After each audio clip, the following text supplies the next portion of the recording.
Hii ni Kenya Digital News. Hapa ndiko makao ya watangazaji bora nchini Kenya. Kila siku tunajitahidi kukuletea habari kemkem kwa njia ya ufasaha na utendeti. Hujambo na karibu. Hali ya sintofahamu ilishuhudiwa katika ikulu ya Kenya hii leo baada ya sherehe ya kuzaliwa kwa mtoto wa Charlene Ruto, Ryan Brink Samoei, kutibuliwa. Kulishuhudiwa hali ya mshike kwa takriban dakika 30 hivi wakati baba mzazi wa Ryan alipurukutika na kuingia ikulu ya Nairobi bila kualikwa. Frank Kipchumba, ambaye amekuwa mpenzi wa Charlene Ruto tangu wakiwa chuo kikuu cha Daystar, anasemekana alitorokea nchi jirani ya Tanzania wakati habari za Charlene Ruto kubeba ujauzito wake zilimfikia Rais wa Kenya William Samoei Ruto kwa kuhofia maisha yake. Inasemekana utengano huo ulisababisha Charlene Ruto kuhisi upweke na kutafuta mchumba mpya kutoka Afrika Magharibi, hususan Nigeria, mwenye wamekuwa wakipanga ndoa kwa muda wa miaka 3 sasa. Hiyo jana, mama wa kwanza wa taifa Rachel Ruto alionekana mwenye wasiwasi mwingi sana, hali iliyompelekea kujifungia kwa chumba chake cha kulala na kukesha akifanya maombi.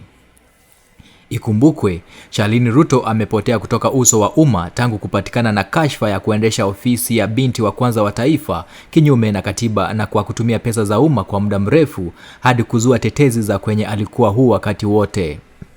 Sasa imebainika ya kwamba alikuwa na mawazo chungu mzima kwa kusikia mpenzi wake wa zamani amerudi nchini, ili hali alikuwa amepata mpenzi mwingine.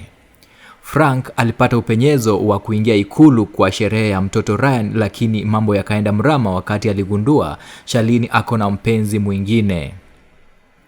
Na vile muonyesha wivu ndiye mwenye mapenzi ya kweli kwa mwenzio, Frank alijaribu kuzua vurugu ili atetee himaya yake, lakini kile hakukijua ni kuwa walinzi walikuwa macho.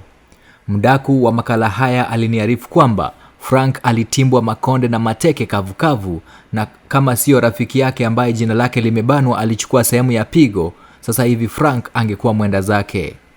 Vita ilipochacha, George Ruto, ambaye ni ndugu yake Charlene Ruto na ambaye ni kitinda mimba wa Rais William Samoei Ruto, aliamrisha walinzi wa ikulu wakafute zile video na picha zenye walizichukua na akawafukuza ikuluni.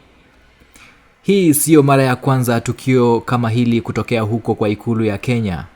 Mwaka wa 2021, wakati wa utawala wa Rais mstaafu Uhuru Muigai Kenyatta, vita ilitokea ikulu kama ya Marekani na Iran, wakati warembo wawili walijikuta mahala pamoja na mpenzi wao Jomo Kenyatta, ambaye ni mtoto wa rais huyo wa zamani, wakati alikuwa anasherehekea siku yake ya kuzaliwa.